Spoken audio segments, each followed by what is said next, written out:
আমাদের খাদিজা এডিটিংয়ের সকল প্রকার পার্ট গল্প দেখতে আমাদের চ্যানেলটি সাবস্ক্রাইব করে পাশে থাকা বেল আইকনটিতে ক্লিক করে অল নোটিফিকেশন অন করে দিন।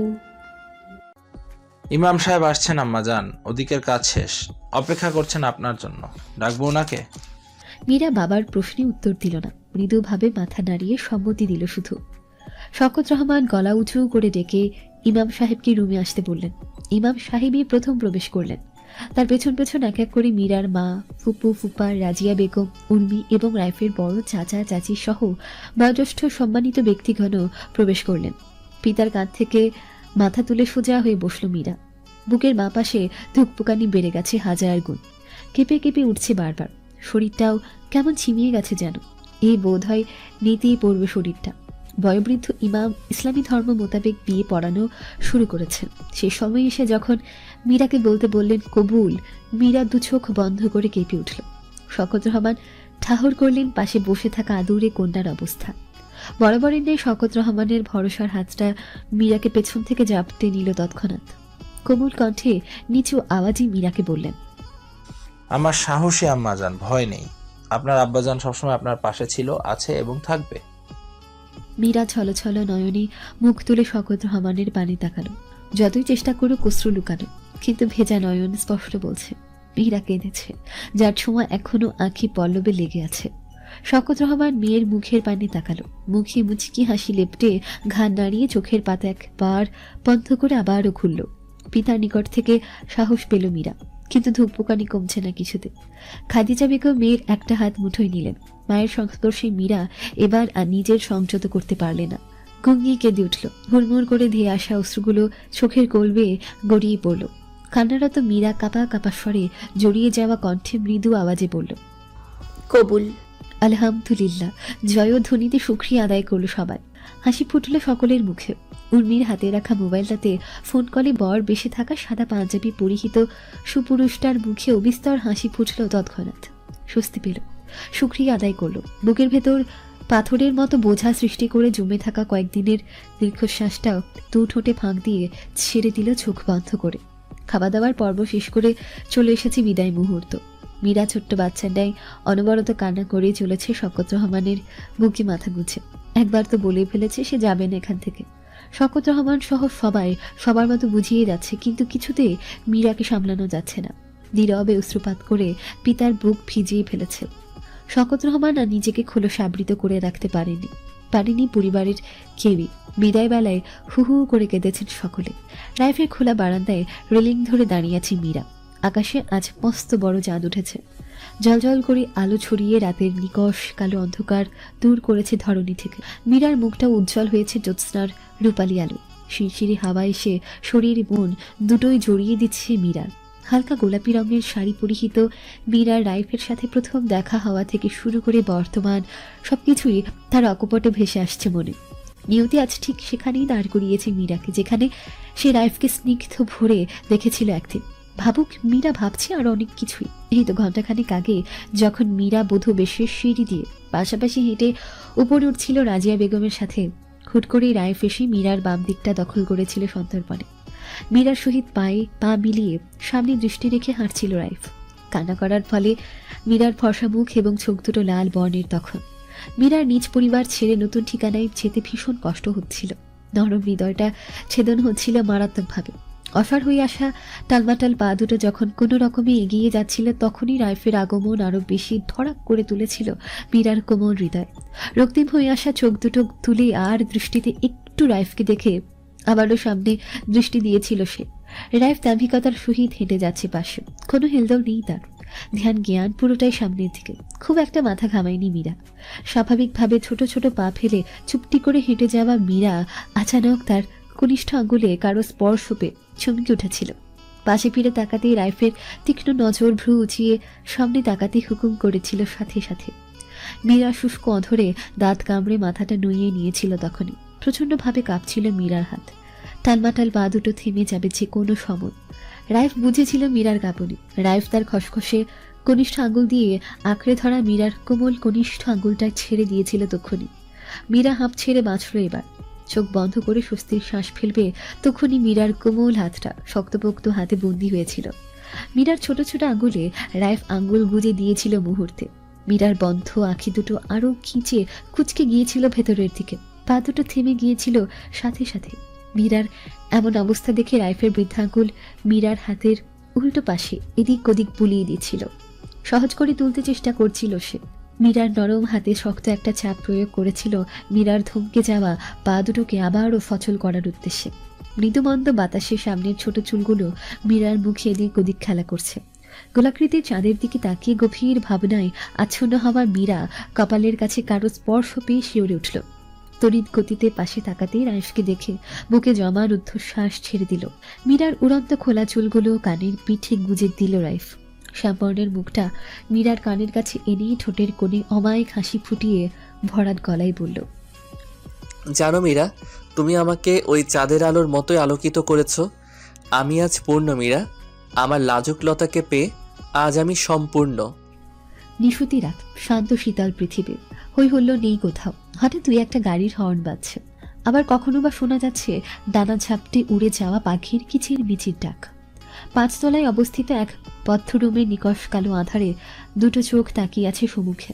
বিশাল আকাশে জলজল করে জ্বলতে থাকা থালার মতো মস্ত বড় চাঁদের কিঞ্চিত আলো খোলা জানলা ভেদ করে পর্দার ফাঁক ফোকর দিয়ে ঢুকে মীরার কপাল থেকে থুতনিতে তীর্যকভাবে লেপটে আছে। সদ্য নববধূ তার গালের নিচে মেহেদি রাঙা হাত রেখে বিভোর নিদ্রায় আছন্ন। মাথায় পেঁচানো শাড়ির আঁচলটা সরে গিয়ে বালিশের উপর পড়ে আছে। খোপা করে রাখা চুল বাঁধন ছিঁড়ে চোখ স্পর্শ করে গালের উপর লেপটে আছে। মাথার উপর ভনভন করে চলা ফ্যানের বাতাসে মৃদু উড়ছে সেগুলো। গায়ের উপর পাতলা কাঁথা জড়িয়ে আরাম করে ঘুম দিয়েছে মীরা। এই শহরের সবাই হয়তো মীরার মতোই গভীর নিদ্রায়, কিন্তু নিদ্রাবিহীন শুধু তার পাশে শুয়ে থাকা পুরুষটি। চোখ শুয়ে যাওয়া অন্ধকার রুমে কাঁধ হয়ে এক হাতের উপর ভর দিয়ে মুগ্ধ নয়নে এক দৃষ্টিতে তাকিয়েছে রাইফ। পলক ফেলছে অনেকক্ষণ পরপর। মীরার শরীর থেকে আসা বেলি ফুলের মেইলি সুবাস নিঃশ্বাসের সাথে সুগভীরভাবে গ্রহণ করছে সে। রাইফের সাথে ঘুমানোর আগে মীরার মাঝে ভীষণ সংকোচ কাজ করছিল। মীরার আড়ষ্ট হয়ে যাওয়া অবস্থা দেখে রাইফ আর তাকে খুব একটা ঘাটেনি তখন। নাজুক মীরাকে তার ব্যক্তিগত বিছানা ছেড়ে দিয়ে ঘুমাতে বলে কাজের বাহানা নিয়ে চলে গিয়েছিল বাহিরে। মীরা দুরু দুরু মনে খাটের এক কোণায় শুয়ে পড়েছিল রাইফের কথা মতো। সারাদিনের ধকল শেষে ক্লান্ত মীরা গা এলিয়ে দিয়েছিল রাইফের নরম বিছানায়। শোয়ার সাথে সাথেই সে পরিচিত ঘ্রাণ হালকা হালকা অনুভব করছিল মীরা। পাবেই বা না কেন? যেখানে সে ঘ্রাণের ব্যক্তিটারই বসবাস, সেখানে ঘ্রাণের ছোঁয়া থাকাটাই তো স্বাভাবিক। অতিরিক্ত কান্নার ফলে ফোলা ফোলা চোখ দুটো জ্বলছিল মীরার। ক্লান্তিকর চোখ বুঝে জেগে থাকা মীরা ঘুমের দেশে যে কখন পাড়ি জমিয়েছিল বুঝতেই পারেনি। রাইফ 5-7 মিনিট পরে যখন উকি দিয়েছিল রুমে, মীরাকে ঘুমন্ত অবস্থায় দেখে অবাক হয়েছিল বেশ। এত অল্প সময়ে কেউ গভীর নিদ্রায় কিভাবে যেতে পারে, তাও আবার বাসর রাতে। বিছানার কাছাকাছি এসে একটা বালিশ দূরত্ব রেখে মীরার পাশে রাখা দেখে মুচকি হেসেছিল রাইফ। অদ্ভুত ভালো লাগা কাজ করছিল তখন। মীরা যে রাইফের জন্য বিছানায় জায়গা রেখে ঘুমিয়েছে তা বুঝতে বাকি রইল না তার। ফুটফুটে মেয়েটার ঘুমন্ত নিষ্পাপ মুখাবয়ব অনেকক্ষণ দেখার ইচ্ছে থাকলেও লাইটটা অফ করে দিয়েছিল যেন মীরার ঘুমের ব্যাঘাত না ঘটে। টিকটিক করে ছোলা দেয়াল ঘড়িটা শব্দ করে জানান দিল এখন রাত্রি 3টা। মৃদু শব্দ কানে যেতেই মীরা নড়ে চড়ে উঠল কিছুটা। রাইফের ধ্যান ভাঙল। অন্ধকারে ঘড়ির দিকে তাকিয়ে ভাবল অনেক রাত হয়েছে, এবার ঘুমানো উচিত তার। মীরা এখন তার অর্ধাঙ্গিনী, জীবন সঙ্গী। রাইফের জীবনের সাথে ওতপ্রোতভাবে জড়িয়ে গেছে সে। সারাটা জীবন এভাবেই পাশাপাশি থাকবে তারা। কাল দিনের আলোয় দেখা যাবে ভেবে দু চোখের পাতা এক করলো ঘুমানোর উদ্দেশ্যে। না, কিছুতেই ঘুম আসছে না রাইফের। বালিশটা মীরার দিকে আর একটু এগিয়ে নিয়ে সে নিজেও সামনে গেল। মীরার কাছাকাছি এলো কিছুটা। রাইফের শক্তপোক্ত হাতটা চুপি সারি মীরার মেহেদি রাঙা কোমল হাত টেনে নিল নিজের দিকে। ছোট্ট হাতটা রাইফের হাতের তালুতে আবদ্ধ করে বুকের কাছে টেনে নিল। নির্ঘুম দু চোখে রেহাই দিয়ে চোখ বুঝল রাইফ। মীরার দেখা পাওয়ার পর থেকে শান্তির ঘুম উড়ে গিয়েছিল তার চোখ হতে। চোখ বুঝলে মীরার প্রথম দিনের হতভম্ব চেহারা অকপটে ভেসে উঠত তার। আজ আর তেমন হচ্ছে না রাইফের। এই তো পাশে এসে মীরার নরম হাতটা রাইফের মুঠোবন্দি তার লাজুকলতা। 3 রাস্তার মোড়ে অবস্থিত মসজিদ থেকে ফজরের আজান ভেসে আসছে। নিত্যদিনের অভ্যেসরত মীরা আজানের ধ্বনিতে নড়ে চড়ে উঠল। হালকা হলো তার গভীর নিদ্রা। অন্যদিকে পাশ ফেরার জন্য কাঁধ ঘুরতে টান লাগলো হাতে। ভ্রু কঞ্চিত করে অন্ধকারেই চোখ মেলল। শক্ত করে ধরে রাখা হাতটা ছাড়ানোর চেষ্টা করল। অন্য হাতে বালিশের নিচে রাখা ফোনটা বের করে ফ্ল্যাশ লাইট অন করল। কাছাকাছি পাশে শুয়ে থাকা রাইফকে ঘুমন্ত অবস্থায় পেল সে। পুলিশটা হাত দুটো বুকের কাছে জড়িয়ে রেখেছে মীরার হাত। মীরা কি যেন ভেবে ঠোঁটের কোণে স্মিত হাসল। বেখেয়ালি ভাবে ফোনের আলো রাইফের মুখে পড়তে রাইফ চোখ কুঁচকাল। মীরা দ্রুত ফোন সরিয়ে অন্যদিক করে রাখল। হালকা উঁচু করে রাখা মাথাটা আবারও বালিশে রাখল সে। মুখের পাশ দিয়ে বিরক্ত করা এলোমেলো চুলগুলো কানে গুজিয়ে রাইফের দিকে দৃষ্টি দিল। বাইরে এখনো অন্ধকার ভাব কাটেনি। ফ্ল্যাশলাইটের আলোয় রাইফের অবয়ব স্পষ্ট দেখতে পাচ্ছে মীরা। এই সেই পুরুষ যার উপস্থিতি মীরার তনু মন উচ্চাটন করে তোলে, যার স্পর্শে মীরার হৃদস্পন্দন বেগতি ঘাড়ে বাড়ে, যার ঠোঁট কাটা স্বভাব মীরাকে লজ্জায় ফেলে, যার তীক্ষ্ণ নজর মীরাকে আড়ষ্ট করে তোলে। এই প্রথম মীরা সম্পূর্ণ রূপে দৃষ্টি নিবদ্ধ করল রাইফের মুখে। চৌকস চেহারার অধিকারী লোকটার খোঁচা খোঁচা দাড়ি, সরু নাক, বদ্ধ চোখ এ নজর বুলালো। আগে অনেকবার সাক্ষাৎ হলেও এত কাছাকাছি থেকে গভীর দৃষ্টিতে খুঁটিয়ে খুঁটিয়ে কখনো দেখেনি মীরা। সুগভীর ভাবে পরখ করে উজ্জ্বল শ্যামবর্ণের রাইফকে সুপুরুষ থেকে কম মনে হলো না মীরার। সময় কেটে গেল বেশ। ফর্সা হতে শুরু করেছে ধরনী। মীরা রাইফের মুঠোয় পড়ে থাকা হাতটা ছাড়ানোর চেষ্টা করলো। পেশিবহুল হাতটা দিয়ে এমনভাবে ধরে রেখেছে ছাড়ানো যাচ্ছে না। উপায়ন্তর না পেয়ে মীরা একটু জোর প্রয়োগ করে হাতটা আরেকবার ছাড়ানোর চেষ্টা করতে আরো শক্ত করে ধরে ফেলল রাইফ। ভ্রু কুচকে ঘুম জড়ানো কণ্ঠে আদেশ সূচকে বলল, আহ, নড়াচড়া করো না তো মীরা, আমাকে একটু ঘুমাতে দাও, ঘুমাতে পারিনি আমি। হুট করে রাইফের কণ্ঠস্বর শুনি মীরা চমকে উঠল। কপালে ভাঁজ পড়ল দু একটা। নড়াচড়ায় বা সে করলো কখন? হাতটা ছাড়ানোর চেষ্টা করেছে মাত্র। এটাকে কি নড়াচড়া বলে? মীরা নোয়ানো গলায় বলল, হাতটা ছাড়ুন, দেরি হয়ে যাচ্ছে, আমার নামাজ পড়বো। মীরা অপেক্ষা করলো, কিন্তু রাইফ ছাড়ল না। এভাবে আর কতক্ষণ থাকবে সে? হতাশ হয়ে আবারও মীরাই বলে উঠল, ছাড়ুন না, সত্যি দেরি হয়ে গেছে। আর আপনি ঘুমোতে পারেননি কেন? মীরার করা প্রশ্ন কর্ণকুহরে প্রবেশ করতে ঠোঁটের কোণে মুচকি হাসি ফুটে তুলল রাইফ। মীরার দৃষ্টিগোচর হলো সে হাসি। রাইফের এই হাসি তার চেনা, ভীষণ চেনা। এই হাসির অর্থ সে বুঝে গেছে কদিনে। এখনই কিছু বলে ফেলবে এই লোক, তা সে হাড়ে হাড়ে জানে। মীরা এই সাত সকালে আর লজ্জায় পড়তে চায় না। তাই তো দ্রুত এক ঝটকায় হাত ছাড়িয়ে উঠে বসলো। পা দুটো ফ্লোরে রেখে উঠে দাঁড়াতে শাড়ির আঁচলে টান লাগলো। অগ্রসর হাওয়া পা থেমে গেল। চোখ বুজে ফেললো মীরা।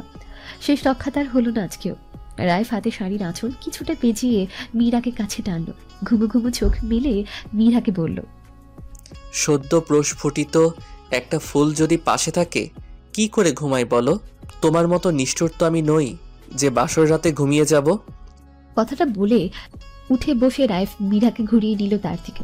হাতটা টেনে নিয়ে পুরুষালী কণ্ঠটা আরো খাদে নামিয়ে আনলো রাইফ।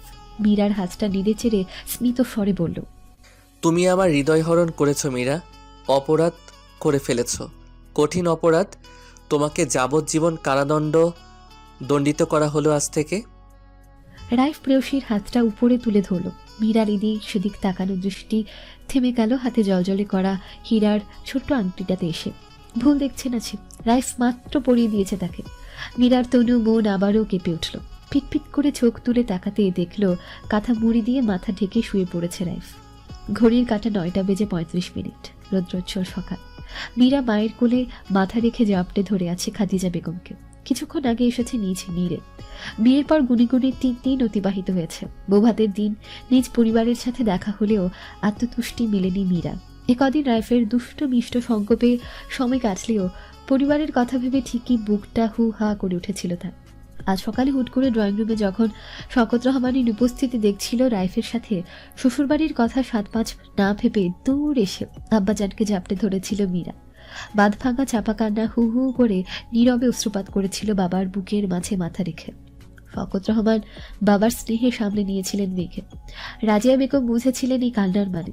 মীরার কান্নারত মুখটা দেখে নিজেও আবেগপ্রবণ হয়ে উঠেছিলেন। নতুন পরিবেশে যতই আদর যত্নে রাখা হোক না কেন, মনটা যে আপন নিরেই পড়ে থাকে তা তিনি জানেন। উপলব্ধি করেছিলেন মনের কোণে ভেসে উঠেছিল আরো বছর 30 আগের স্মৃতি। সপ্তদশী কন্যা রাজিয়া যখন নতুন বউ হয়ে শ্বশুর বাড়িতে পা রেখেছিলেন, আদর যত্নের কোনো কমতি রাখেননি রাইফের দাদা দাদি। তার উপর তো রাইফের বাবার সঙ্গ তো ছিলই। তারপরেও সপ্তদশী কন্যার পরিবারের সখ্যতা লাভের জন্য তনু মন প্রতিনিয়ত হাহাকার করে উঠত। মীরাকে আর বাধা দেননি তিনি। নিজ থেকেই মীরাকে বাসায় যাওয়ার অনুমতি দিয়েছিলেন শওকত রহমান প্রস্তাব দেওয়ার আগে। শকত রহমানের হাত ধরে সকাল সকাল চলে এসেছে মীরা। চুপটি করে কোল থেকে মাথা তুলে খাদিজা বেগমের বুকে মাথা রেখে জড়িয়ে আছে মিনিট 5 হলো। মায়ের বুকের শান্তিটুকু কুড়িয়ে নিচ্ছে আপন মনে। খাদিজা বেগম মাথাটা তুললেন মেয়ের। বাবার সাথে কান্না করে ক্ষান্ত হয়নি। মাকে দেখেও হেঁচকি তুলে নাক টেনে টেনে কান্না করেছিল অনেকক্ষণ, যার ফলে মীরার ফর্সা আদলখানি লাল টুকটুকি হয়ে গেছে। খাদিজা বেগম মেয়ের বুকটা আলতো হাতে ছুঁয়ে দিলেন। থুতনিতে হাত রেখে আদর মাখা কণ্ঠে বললেন, এত যখন মনে পড়েছিল আমাদের কথা, রাইফকে বললেই তো দেখা করাতে নিয়ে আসতো। 5 তলা থেকে 3 তলায় আসতে কি এমন ব্যাপার? মীরা ভেজা নয়নে মায়ের পানে তাকালো। থমথমে মুখটা আরো থমথমে করে বলল, তুমি তো জানোই আম্মা আমি কেমন। অনেক চেষ্টা করেছি বলার, কিন্তু আমি বলতে পারিনি। যদি ওনারা ভুল বুঝে মানা করে দেয়। খাদিজা বেগম উঠে দাঁড়ালেন। মেয়ের এত কান্না দেখে মনের মাঝে ঠিকই অনেকক্ষণ থেকে ঘুরঘুর করছে এক প্রশ্ন। মায়ের দায়িত্ববোধ থেকে প্রশ্নটা করেই বসলেন। কেমন মনে হলো তোর শাশুড়িকে? যতদূর মনে হয় উনি অনেক ভালো। তারপরেও আমাকে বল, কোনো অসুবিধা হয়েছে কি? না না, উনি অনেক ভালো আম্মা, কোনো অসুবিধা হয়নি, চিন্তা করো না। আর রাইফ ভাই সে কেমন? হ্যাঁ, আদর যত্ন ঠিকমতো করেছে তো আমাদের মীরা রানীর? মীরা এবং খাদিজা বেগম চকিত দৃষ্টিতে দরজার দিকে দৃষ্টি নিবদ্ধ করল। উর্মি দরজায় দাঁড়ালো, মুখে তার ব্যঙ্গাত্মক হাসি। প্রশ্নটা করে খাদিজা বেগমের সামনেই মীরাকে জব্দ ফেলেছে সে। বাঁকা হেসে ভ্রু নাচিয়ে মীরাকে ইশারায় জব্দ করেই যাচ্ছে। শকত রহমান রাতে উর্মিদের জানিয়েছিলেন আজ সকালে মীরাকে আনতে যাবেন। মীরাদের বাসায় চলে আসার জন্য উর্মি অ্যালার্ম দিয়ে রেখেছিল সকাল 7টা থেকে 8টা।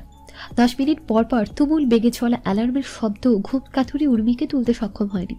শেষমেশ সানজিদা বেগমের হাঁক ডাকে উঠতে উঠতে 9টা বেজে গিয়েছিল তার। কোনো রকমের ফ্রেশ হয়েই দৌড় লাগিয়েছিল এখানে আসার উদ্দেশ্যে। বাসার মেন দরজার সামনে এসে কলিং বেল চাপতে গিয়েও নব মোচড় দিতে যখন খুলে গেল, তখন চুপি সারি এসে দাঁড়িয়েছে মীরার রুমের সামনে। মামির কথোপকথন শেষ কথাটুকু কানে আসতে খাদিজা বেগমকে তৃতীয় প্রশ্ন করার সময় না দিয়ে বুলেটের গতিতে গলা উঁচিয়ে প্রশ্নটা করেই ফেলেছে সে। মীরা চোখ পাকিয়ে আছে উর্মির দিকে। খাদিজা বেগম খুপনি মুচকি হাসলেন। এখানে আর থাকা উচিত হবে না তার। দুজনের জন্য খাবার রেডি করার বাহানা দিয়ে কেটে পড়লেন রুম থেকে। উর্মি দ্রুত পায়ে মীরার কাছে এসে জাপটে ধরল। হঠাৎ আশায় তাল সামলাতে না পারল মীরা, পিছিয়ে গেল কিছুটা। উর্মি ছাড়ল, উৎসুক কণ্ঠে বলল, কি হলো বললি না যে? উত্তর দে। কি? কি মানে? আমি এক কথা দুবার বলতে পছন্দ করি না। বল কেমন আদর যত্ন করলো? মীরা হচকালো না, উর্মির সাথেই তাল মেলালো। গদগদ কণ্ঠে উর্মির সুর অনুকরণ করে বলল, স্বামী স্ত্রী ব্যক্তিগত আদর যত্নের কথাও আমি তৃতীয় জনকে বলতে পছন্দ করি না। গলার মালা। উর্মি মুখ কোমড়া করল, সরু ঠোঁট দুটো ফুলিয়ে অভিমানীর স্বরে বলল, আমাকেও বলবি না? বিয়ে হওয়ার সাথে সাথে আমাকে এভাবে পর করে দিলি মিরু। জানতাম তুই এমন করবি, তাই বলে এত দ্রুত? মীরা হেসে দিলে শব্দ করে। উর্মির নাদুস নুদুস গালটা 2 আঙ্গুলের সাহায্যে টেনে দিয়ে বলল, তোর রাইফ ভাই ভীষণ দুষ্টু, কথার জালে ফাঁসাতে সে ভীষণ পটু।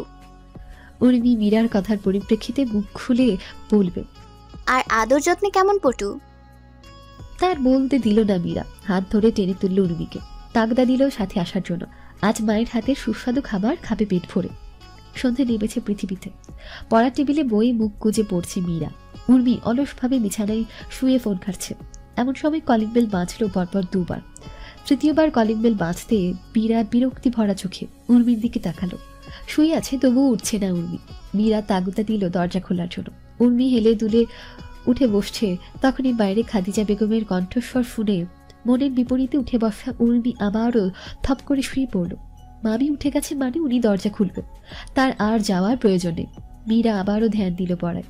বইপূর্বা মীরার পড়া থেমে গেল রাইফের কণ্ঠস্বর কর্ণকুহরে প্রবেশ করতে। বাহির থেকে স্পষ্ট ভেসে আসছে রাইফের কণ্ঠস্বর। রাইফ যে হেসে হেসে কথা বলছে তা মীরা না দেখে বুঝতে পারছে। মীরা দ্রুত পিছু ফিরে তাকালো। ওমা, যে উর্মি এতক্ষণ বিছানা থেকে উঠতে নারাজ, সেই উর্মি উঠে গিয়ে উকি দিচ্ছে দরজার বাইরে। এক পলক বাইরে উকি দিয়ে মীরার দিকে তাকিয়ে বলে উঠল উর্মি, তাকিয়ে দেখলে হবে নাকি আসতে হবে? আয় আয়, দ্রুত আয়, তোর আশিক এসেছে। বলে ফিক করে হেসে দিল সে। মীরা আহম্মক বনে গেল। একদিকে রাইফ তো আরেকদিকে উর্মি, যে যখন পাচ্ছে তখনই মীরাকে কোনো না কোনোভাবে খোঁচা দিয়ে যাচ্ছে তাকে। মাঝে মাঝে উর্মি তাও ছাড় দেয়, কিন্তু রাইফ সুযোগ পেলেই হলো। কথার পিঠে কথা বলে লজ্জা নামক মিঠে অস্বস্তিতে ফেলতে 2বারও ভাবে না। এতক্ষণ শাশুড়ি এবং শালিকার সাথে হেসে হেসে কথা বলা রাইফের জবান থেমে গেল মীরার মিহি কণ্ঠে রাইফের উদ্দেশ্যে দেওয়ার সালাম শুনে। তড়িৎ গতিতে রাইফ তাকালো মীরার দিকে।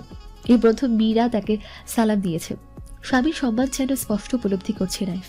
রাইফের সারাদিনের ক্লান্তি মীরার মিহি স্বরের সালাম পেয়ে দূরীভূত হলো। প্রশান্তিতে ভরে উঠল মন। আওয়াজ করে লম্বা সুরে সালাম ফিরালো। রাইফ, ওয়ালাইকুম আসসালাম ওয়া রাহমাতুল্লাহি ওয়া বারাকাতুহু। গুটি গুটি পায়ে মীরা মায়ের কাছে এসে দাঁড়ালো। রাইফের সালামের ধরন দেখে মিটি মিটি হাসছে উর্মি। খাদিজা বেগম মেয়েকে তাড়া দিলেন রাইফকে রুমে নিয়ে যাওয়ার জন্য। সারাদিন অফিস শেষে ক্লান্ত হয়ে আছে। রাইফকে ফ্রেশ হতে বলে উর্মিকে নিয়ে খাদিজা বেগম চলে গেলেন কিচেনে। নতুন জামাই এসেছে বাড়িতে, আপ্যায়নে কোনো কমতি রাখবেন না তিনি। মীরার পিছু পিছু রাইফ ঢুকেছে মীরার রুমে।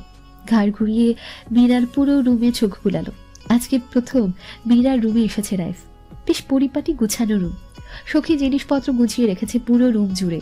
শার্টের উপরে 2 বোতাম খুলে নেভি ব্লু শার্টের স্লিভ কুটিয়ে বিছানায় বসলো সে।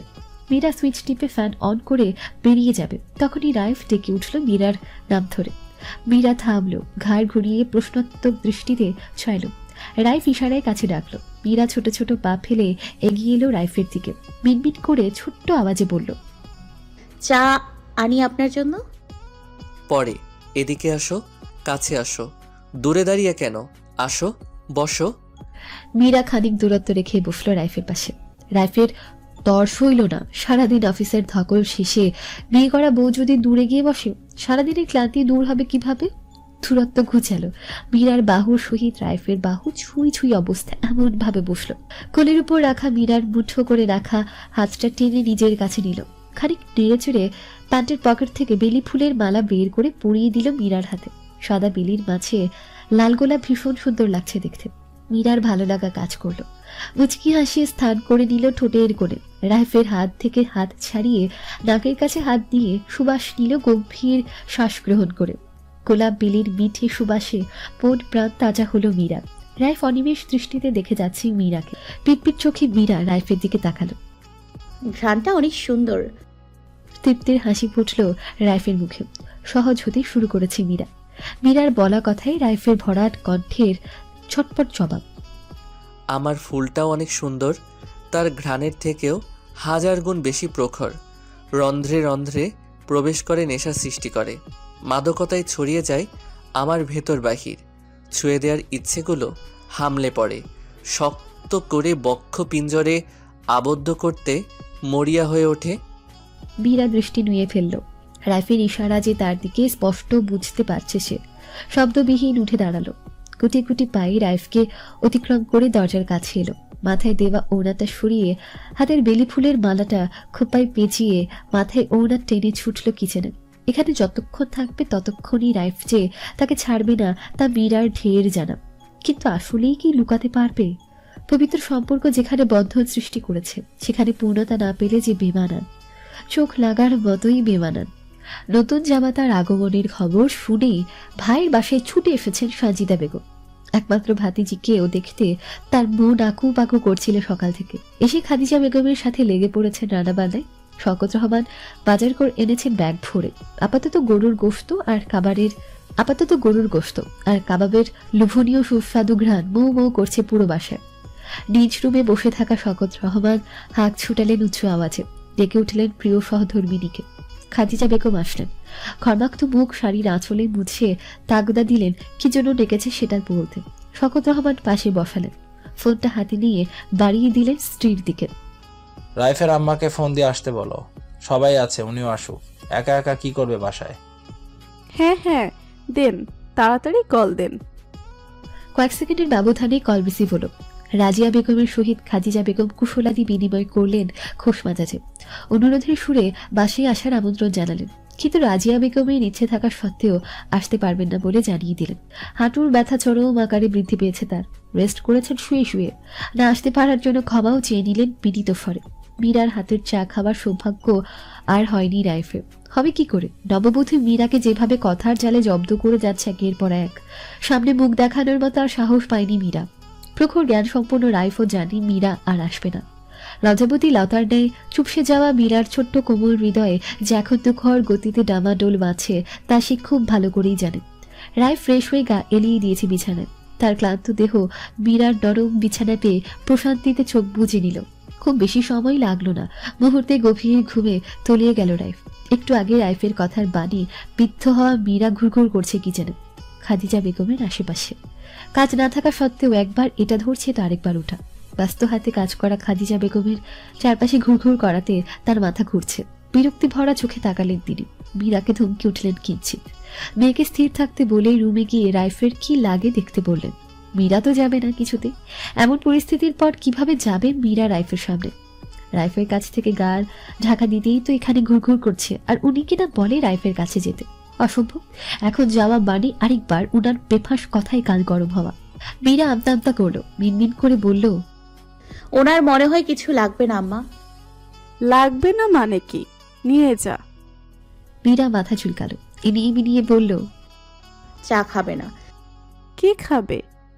কিছুই খাবে না। এসব কি ধরনের কথাবার্তা মীরা? নতুন জামাই না দিলে খাবে কি করে? এই নেটরে যা, নিয়ে যা।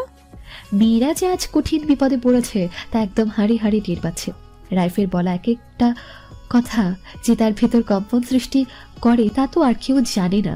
মীরার মনে হচ্ছে এভাবে চলতে থাকলে সে আর বেশি দিন বাঁচবে না।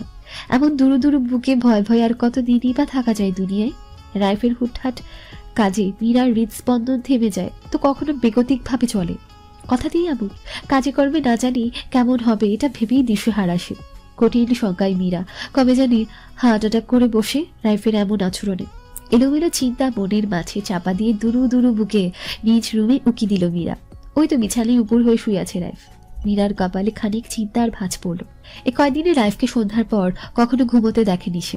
শরীর খারাপ করেনি তো? ট্রেটা টি টেবিলের উপর শব্দহীনভাবে রেখে মৃদু আওয়াজে ডেকে উঠল মীরা। শুনছেন? মীরার মিহি ডাকে ঘুমন্ত রাইফের ঘুম পাতলা হলো, কিন্তু জবাব দিল না। ওভাবেই পড়ে রইল বিছানায়।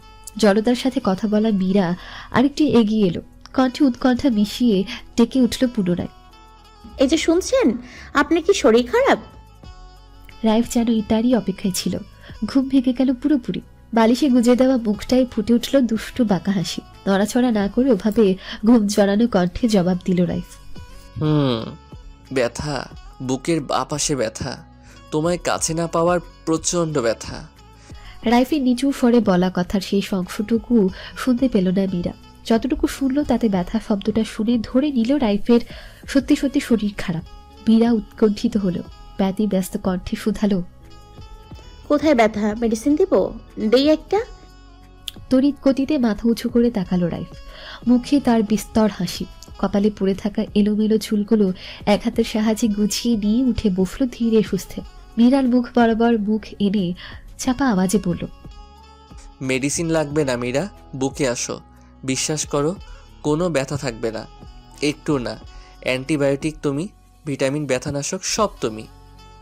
মীরার তনু মনে শিহরণ বয়ে গেল, শীতল স্রোত বয়ে গেল শির দ্বারা দিয়ে। শেষের কথাতে মীরার অবশ্য হাসিও পেল বেশ। এই লোক সভ্য হবে না কখনো। সিরিয়াস সময়ে কেমন অসিরিয়াস কথাবার্তা। হতাশার শ্বাস ফেলে রাইফের সামনে চায়ের কাপ এগিয়ে দিতে দিতে বলল, আপনার সাথে কথা বলাই বৃথা, সব সময় কথা উল্টান। সোজা কথা কবে বলবেন? রাইফের এবার পুরো মুখ ছুঁড়ে হাসি ফুটালো। আরাম করে বসে মীরার গোলগাল মুখটায় নজর বুলিয়ে ভ্রু ঝোড়া কিছুটা উপরে তুলে বলল, সোজা সাপটা কথা হজম করতে পারবা তো মীরা? তাহলে বলি শোনো, তোমার ওই গোলাপি ঠোঁটটার জন্য। মীরা বিস্ফোরিত নেত্রে তাকিয়ে চোখ কোটর ছেড়ে বেরিয়ে আসার জোগাড়। কি বলছে সব? সর্বনাশ! পরিস্থিতি মোকাবেলা করতে উপস্থিত বুদ্ধি মাথায় যা আসলো তাই করল। হাতে থাকা চায়ের গরম কাপটা রাইফের বকবক করে বলতে থাকা ঠোঁটে ছোঁয়ালো। রাগঢাক না রেখে বেফাঁস কথা বলা রাইফের জবান বন্ধ হলো চায়ের কাপের গরম ছেঁকে। মৃদু আর্তনাদ করে উঠল রাইফ। ঠোঁটে হাত বুলাতে বুলাতে বলল, কাপ না ছুঁয়ে তোমার গোলাপি ঠোঁট দুটোই ছুঁয়ে দিতা, তিলাতিল করে না পড়ে একেবারেই না হয় পড়ে যেতাম, বুকের ব্যথা তো কমে যেত। ভাতিজি জামাইয়ের সাথে গল্প জুড়েছেন সাজিদা বেগম। আলাপ আলোচনায় বিভিন্ন প্রশ্ন করেছেন তিনি। রাইফও সুন্দরভাবে এক একটার জবাব দিয়ে যাচ্ছে। উর্মি হুটহাট আসে, আবার হুটহাট চলে যায়। এই তো একটু আগে এসে যখন রাইফ আর সাজিদা বেগমের আলাপচারিতায় বাগড়া দিয়ে তার বিয়ের কথা বলে আফসোস করতে থাকলো, সানজিদা বেগম নিজের জেগে ওটা রাগ কোনো রকমে ছিপে গেছেন সামনে বসে থাকা রাইফের জন্য। রাইফ না থাকলে এই মেয়েকে আজুনি কিছু একটা করতেন। এত ডিঙ্গিপনা মেয়েকে নিয়ে তিনি খুব বিপাকে পড়েন আজকাল। এবার মনে হচ্ছে নিজের মেয়ের কথা ভাবতে হবে অচিরে, তবু যদি একটু শুধরানো যায়। সবাই নৈশভোজ সেরেছে কিছুক্ষণ হলো। রাইফ তখনই জানিয়ে দিয়েছে সে আজ থাকতে পারবে না। শওকত রহমান এবং খাদিজা বেগম অনেক চোরাচুরি করেছেন, কিন্তু রাইফ অনুরোধ করেছে না থাকার জন্য। অন্যদিন অবশ্যই থাকবে। মীরার মনটা পরিবারকে পেয়ে প্রফুল্ল হয়েছে। রাইফ থাকলে মেয়েটার একটু হলেও অস্বস্তি হবে। থাকুক সে, পরিবারের সাথে একান্তে সময় কাটাক। তার উপর মায়ের অসুস্থতার কারণেও বাসায় যেতে ইচ্ছুক সে। বারান্দায় দাঁড়িয়ে রাইফ চলে যাবে এক্ষুনি। উর্মিকে নিয়ে মীরাকে ডেকে পাঠিয়েছে কয়েকবার। আহাম্মকি কাজ করায় মীরার খুব সংকোচ হচ্ছে রাইফের সামনে আসতে। কেন যে তখন কাপটা রাইফের ঠোঁটে লাগালো, ছি, নিজের উপরই তার বিরক্ত লাগছে তখন থেকে। ছোট ছোট কদমে জড়োসড়ো হয়ে রাইফের সামনে এসে দাঁড়ালো মীরা। এই লোকটার সামনে আসতে তার অন্তর কাঁপে, ভীত নড়বড়ে হয়। আলো ছায়ায় ঘেরা বারান্দায় রাইফ গম্ভীর মুখে তাকিয়ে দেখছে মীরাকে। মীরা পিটাপিট করে তাকাচ্ছে এদিক সেদিক। ঘন পাপড়ির উঠানামা রাইফের হৃদয়ে ব্যাকুলতা সৃষ্টি করেছে। ডাগর ডাগর চাকরি দেওয়া চোখটাতে আলতো করে অধর ছোঁয়ার তীব্র বাসনা চেপে বসেছে মনের মধ্যিখানে। মীরার একটা হাত টেনে নিল রাইফ, দু হাতের মুঠোয় চেপে গাঢ় ফরে বলল, ধীরে ধীরে সংকোচ দূর করো মীরা। তোমাকে মা ডাক শোনানোর তীব্র বাসনা জেগেছে আমার মনে, ক্রমশ তীব্র থেকে তীব্রতর হচ্ছে। তোমার এই ছোট্ট দেহটাকে বুকে আগলে নিতে দিনকে দিন সত্যি বেহায়া হচ্ছে আমার মন।